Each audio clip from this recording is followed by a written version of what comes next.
4월 6일 토요일 나사렛 아침 묵상입니다. 오늘 말씀은 시편 31편입니다. 여호와여, 내가 주께 피하오니 나를 영원히 부끄럽게 하지 마시고 주의 공의로 나를 건지소서. 내게 귀를 기울여 속히 건지시고 내게 견고한 바위와 구원하는 산성이 되소서. 주는 나의 반석과 산성이시니 그러므로 주의 이름을 생각하셔서 나를 인도하시고 지도하소서. 그들이 나를 위하여 비밀이 친 그물에서 빼내소서. 주는 나의 산성이시니이다. 내가 나의 영을 주의 손에 부탁하나이다. 진리의 하나님 여호와여, 나를 속량하셨나이다. 내가 허탄한 거짓을 숭상하는 자들을 미워하고 여호와를 의지하나이다. 내가 주의 인자하심을 기뻐하며 즐거워할 것은 주께서 나의 고난을 보시고 환난 중에 있는 내 영혼을 아셨으며 나를 원수의 수중에 가두지 아니하셨고 내 발을 넓은 곳에 세우셨음이니이다. 여호와여, 내가 고통 중에 있사오니 내게 은혜를 베푸소서. 내가 근심 때문에 눈과 영혼과 몸이 쇠하였나이다. 내 일생을 슬픔으로 보내며 나의 연수를 탄식으로 보내며 내 기력이 나의 죄악 때문에 약하여지며 나의 뼈가 쇠하도소이다. 내가 모든 대적들 때문에 욕을 당하고 내 이웃에게서는 심히 당하니 내 친구가 놀라고 길에서 보는 자가 나를 피하였나이다. 내가 잊어버린 바 됨이 죽은 자를 마음에 두지 아니함 같고 깨진 그릇과 같으니이다. 내가 무리의 비방을 들었으므로 사방이 두려움으로 감싸였나이다. 그들이 나를 치려고 함께 의논할 때에 내 생명을 빼앗기로 꾀하였나이다. 여호와여, 그러하여도 나는 주께 의지하고 말하기를 주는 내 하나님이시라 하였나이다. 너희 모든 성도들아, 여호와를 사랑하라. 여호와께서 진실한 자를 보호하시고 교만하게 행하는 자에게 엄중히 갚으시느니라. 여호와를 바라는 너희들아, 강하고 담대하라. 아멘. 저에게는 20살 된 딸 아이가 있습니다. 형제들과 어울려 지내본 경험이 없는 외동딸입니다. 그래서 사람들은 외동이기 때문에 당연히 정서적으로 외로울 것으로 여기며 형제가 없는 제 아이에 대한 아쉬움을 드러내는 일이 종종 있어 왔습니다. 그런데 정작 제 아이는 형제가 있어 본 경험이 없기 때문에 형제의 부재로 인한 외로움에 대한 감정을 전혀 공감하지 못합니다. 즉, 사람들이 생각하는 것만큼 외동은 그렇게까지 외롭지는 않다는 것이죠. 그러나 부모로서 이 아이가 외동이기 때문에 더 가까운 가장 좋은 친구가 되어주고 싶었고, 때로는 형제가 되어주어서 할 수 있는 최선을 다해서 아이를 보호해주며 지금까지 키워왔습니다. 이런 아이가 먼 곳으로 대학을 가게 되었습니다. 그래서 저는 아이가 가는 날 이렇게 얘기해 주었습니다. 나는 이제 너와 잡고 있던 이 손을 놓을 것이다. 그리고 이제부터 네가 잡아야 할 손이 있는데 그것은 바로 하나님의 손이다. 네가 먼 곳에서 만약 어떤 어려움과 고난 가운데 처하게 된다 할지라도 우리는 당장 달려가서 네 옆에 있어 줄 수가 없다. 그러나 하나님께서는 네가 가는 그 어느 곳에 늘 함께 계시며 너와 함께 이 모든 일들을 감당해 주실 것을 믿고 그 하나님을 붙잡기를 바란다. 부모를 찾기보다 하나님을 찾는 것이 훨씬 더 빠르고 옳은 방법인 것을 잊지 않기를 바란다 라고 얘기해 주었습니다. 감사하게도 아이는 성장통을 겪으며 건강하게 독립하였고 하나님의 손을 붙잡고 살아가는 법을 익혀가고 있습니다. 고난이 없는 인생 아무도 없습니다. 겨우 대학교 2학년인 제 딸 아이도 매일이 고난의 연속이라며 도무지 기도를 쉴 수가 없다고 고백할 정도입니다.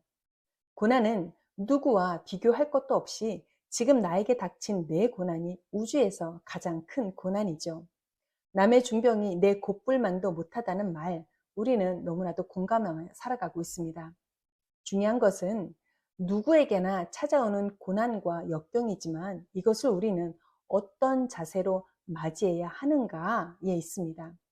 오늘 본문 시편 31편 속 다윗의 경우를 보면 그는 대적이 친 그물에 걸려 있고 고통과 근심, 슬픔으로 인하여 영혼과 몸, 뼈까지도 쇠하여진 상태라고 말합니다.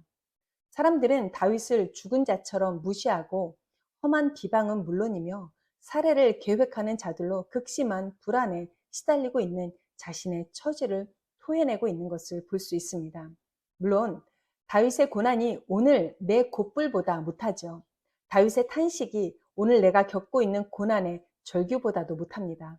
그러나 다윗이 고난의 시간을 보내는 자세는 나보다 훨씬 더 나을 수 있습니다.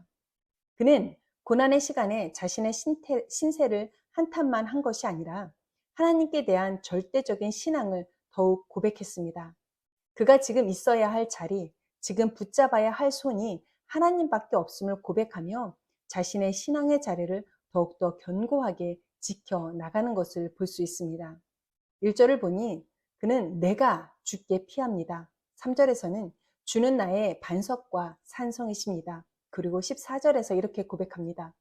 여호와여, 그러하여도 나는 주께 의지하고 말하기를 주는 내 하나님이시니라 하였나이다. 다윗은 지금의 이 상황에 어떻게 피할 것을 고민하지 않고 어디로 피해야 할지를 정확히 알고 있었습니다.